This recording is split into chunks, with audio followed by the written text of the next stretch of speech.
নমস্কাৰ বন্ধুসকল, মই হিৰেন। আজি এই ভিডিঅ'ৰ উদ্দেশ্য হৈছে পঞ্চমুখী হনুমানৰ যি ছবি, সেই ছবিৰ প্ৰয়োগ কৰি আপুনি আপোনাৰ ঘৰৰ পৰা সকলো বাস্তু দোষৰ প্ৰভাৱ কমাব পাৰিব। লগতে সৰু সুৰা যি বাস্তু দোষ তাক আপুনি নিষ্ক্ৰিয় কৰি পেলাব পাৰিব, যদি আপুনি আপোনাৰ ঘৰত এই পঞ্চমুখী হনুমানৰ যি ছবি সঠিক সময়ত আপুনি সঠিক ঠাইত যদি আপুনি স্থাপন কৰে।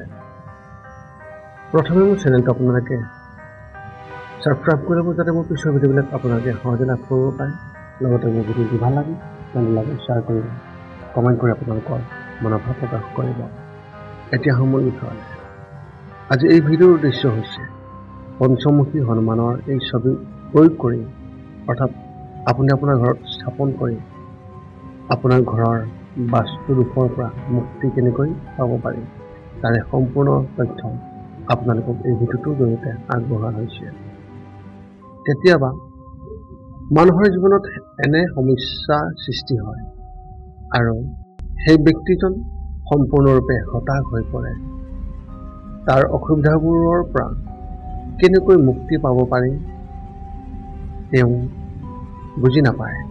যদি আপোনাৰ প্ৰায় সমস্যাৰে আগুৰি থাকে, তেন্তে বাস্তুৰ এই বিশেষ সমাধান আপোনাৰ বাবে অতি উপযোগী হ'ব বুলি প্ৰমাণিত হ'ব পাৰে। বাস্তুশাস্ত্ৰৰ মতে ঘৰত ভগৱান হনুমানৰ পঞ্চমুখী ছবি স্থাপন কৰিলে ঘৰত কোনো ধৰণৰ দুৰ্যোগৰ সৃষ্টি হোৱাত বাধা দিয়ে। হনুমান প্ৰভুক সংকট মোচন বুলি বিবেচনা কৰা হয়। কেৱল তেওঁক মনত ৰাখিলেই প্ৰতিটো ধৰণৰ সমস্যাৰ পৰা সকাহ পোৱা যায়। হনুমান প্ৰভুৰ পঞ্চমুখ অৱতাৰৰ গুৰুত্ব আৰু ইয়াৰ স্থাপনৰ সঠিক দিশৰ বিষয়ে জানো আহকচোন এই ভিডিঅ'টোৰ জৰিয়তে। পঞ্চমুখী হনুমানৰ 5 মুখৰ বিশেষ গুৰুত্বৰ কথা আপোনালোকক আগবঢ়াইছোঁ। বাস্তুৰ মতে ঘৰত পঞ্চমুখী ছবি, অৰ্থাৎ পঞ্চমুখী হনুমানৰ ছবি এখন যদি আপুনি ৰাখিছে, ঘৰলৈ দেৱী লক্ষ্মীৰ আশীৰ্বাদ কঢ়িয়াই আনে। এই ছবিখন ৰাখিলে ঘৰৰ পৰা ঋণাত্মক শক্তি আঁতৰি যায় আৰু সকাত্মক শক্তিৰ প্ৰৱেশ ঘটে। পঞ্চমুখী হনুমানৰ পঞ্চমুখৰ তাৎপৰ্য বেলেগ বেলেগ। পূব দিশত ভগৱান হনুমানৰ বান্দৰৰ মুখখন, যিয়ে শত্ৰুৰ ওপৰত জয় প্ৰদান কৰে।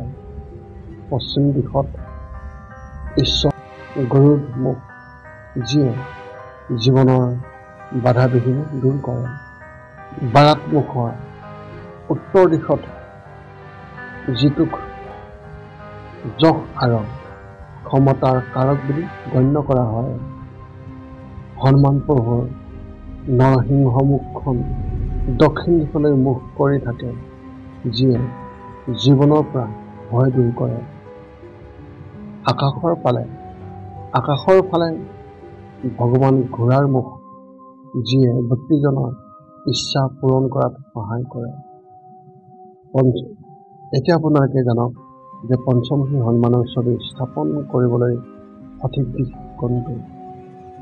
বাস্তুশাস্ত্ৰৰ মতে ঘৰৰ মূল প্ৰৱেশ দ্বাৰত পঞ্চমুখী হনুমানৰ ছবি এখন ৰখাটো অতি শুভ। এই ঠাইত এই ছবিখন ৰাখিলে ঘৰত যিকোনো ধৰণৰ কুশক্তিৰ প্ৰৱেশত বাধা দিয়ে। পঞ্চমুখী হনুমান প্ৰভুৰ এনে এখন ছবি লৈ আহিব, য'ত তেওঁৰ দক্ষিণ দিশলৈ চাই আছে।